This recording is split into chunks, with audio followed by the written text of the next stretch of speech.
Biksu ini membawa koin dan memasukkannya ke dalam kulit pohon. Ketika sekelompok orang akan lewat, dia memotong pohon itu dan koin jatuh dari pohon.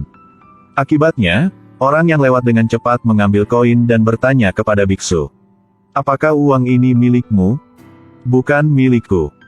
Saya melihat uang ini dengan jelas jatuh dari pohon. Itu benar-benar jatuh dari pohon. Ini adalah pertanda baik. Pasti leluhur Buddha yang bermanifestasi. Pastinya Guru Lao dipukul kami. Setiap hari dengan tulus beralih ke Buddha. Itu sebabnya para Buddha mengawasi tenggat waktu kita. Baru saja menjatuhkan uang dari atas untuk kita semua." Pria yang baru saja mendengar bahwa uang itu jatuh dari pohon. Dia secara aktif ingin membantu biksu itu. Biksu ini juga siap. Dia langsung mengeluarkan tas di punggungnya. Orang yang lewat dibutakan oleh uang. Mereka saling berdesak-desakan mencari kapak dan pergi menebang pohon. Jadi Zhendong hanya menggunakan 1 koin tembaga. Dan menyelesaikan hukuman yang diberikan kuil kepadanya untuk menebang 100 pohon. Tapi tanpa diduga, ketika Zhendong dengan senang hati kembali untuk melaporkan hasilnya, dia dihentikan oleh Master Dian King. Fakta bahwa dia menipu orang untuk memotong kayu bakar telah terungkap. Dia berpura-pura bahwa dia sangat lelah untuk menipu tuannya. Tapi kata tuannya, "Jangan katakan lagi. Kembali ke kamarmu untuk mengemasi barang-barangmu. Sang Buddha telah memanifestasikan dirinya. Saya memiliki kekuatan sekarang. Saya akan memasak makanan. Tidak perlu memasak lagi. Kembali ke kamarmu untuk mengemasi barang-barangmu. Saya tahu tidak benar mencari seseorang untuk membantu saya memotong kayu. Tapi itu tidak cukup serius untuk menendang saya keluar dari kuil. Bisakah Anda menghukum saya lagi besok? Kamu tidak perlu mengatakannya lagi." Master Dian King. Di tempat lain, ada sekelompok orang yang selalu tampil di jalan.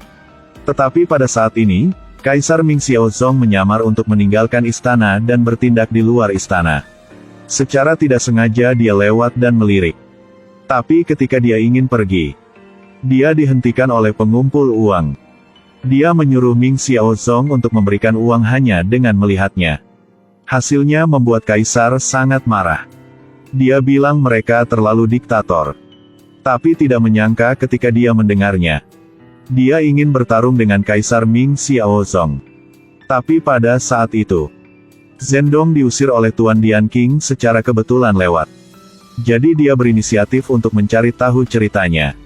Anda benar-benar selesai menonton, tetapi mengapa Anda tidak memberikan uang? Ini benar-benar tidak mungkin. Jangan terlalu marah, makanlah sepotong kue.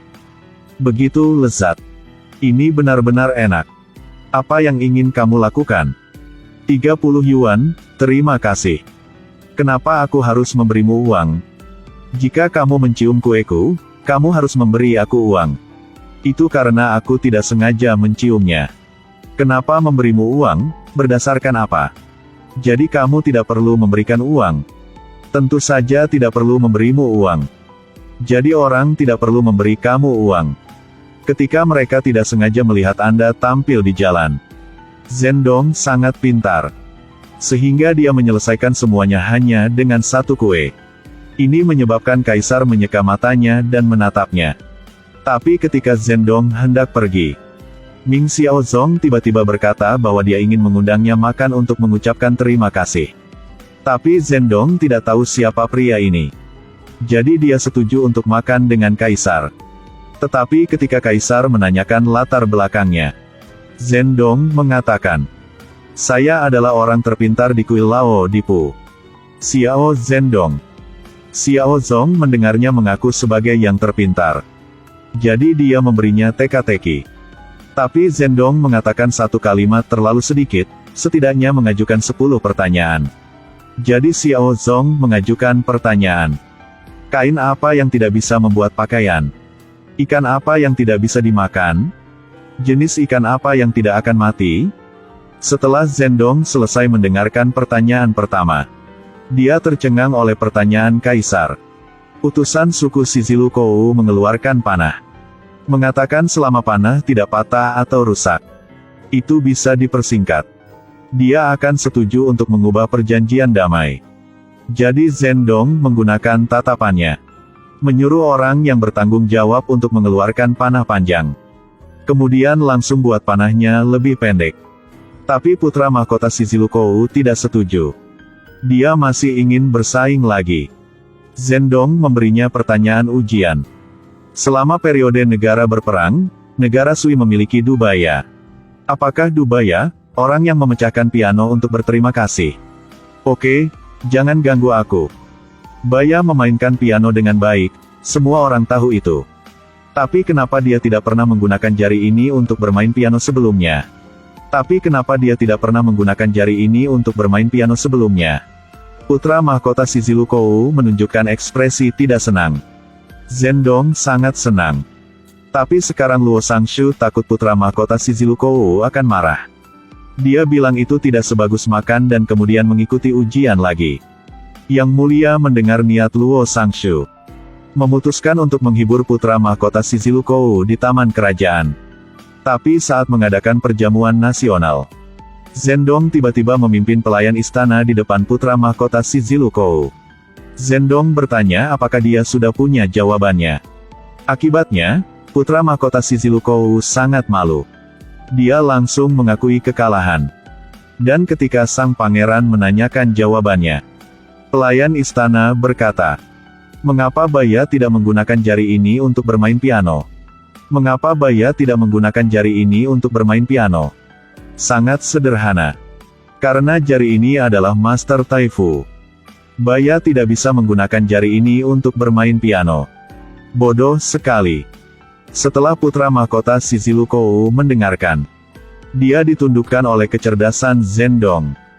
Jadi dia memutuskan untuk menghapus semua kondisi yang melekat pada perjanjian damai. Tetapi ketika putra mahkota Shichibukou sedang menonton pertunjukan musik, dia tiba-tiba pingsan. Ini membuat semua orang di sana, mereka semua takut. Begitulah Pangeran ke-6 melihat saudaranya. Dia menangkap Kaisar Qingde untuk penjelasan. Jika tidak, akan ada perang. Setelah Kaisar mengirim Luo Sangshu untuk menyelidiki, jadi tidak ada orang yang mencurigakan ditemukan. Tapi Zhendong dengan tegas bersikeras bahwa itu adalah orang yang ada di sini untuk melakukannya. Karena pada saat itu, ada lebih dari 100 penjaga yang menjaga taman di luar. Bahkan jika ada lalat dan nyamuk, mereka akan dipukuli sampai mati. Jadi pembunuhnya pasti seseorang di istana. Zhendong dan Luo Sangshu pergi ke kuil untuk memeriksa mayatnya. Hasil deteksi jari manis kiri putra mahkota Shichibukou mengarah ke atas. Ada luka yang disebabkan oleh jarum. Lalu melihat darah di celana dalamnya. Yang lebih aneh lagi, putra mahkota Shichibukou meninggal tetapi Pangeran ke-6 tidak datang menemui saudaranya. Hal ini membuat Zhendong sangat skeptis. Selanjutnya, akankah Zhendong menemukan pembunuhnya? Mari kita menunggu dan menonton bersama.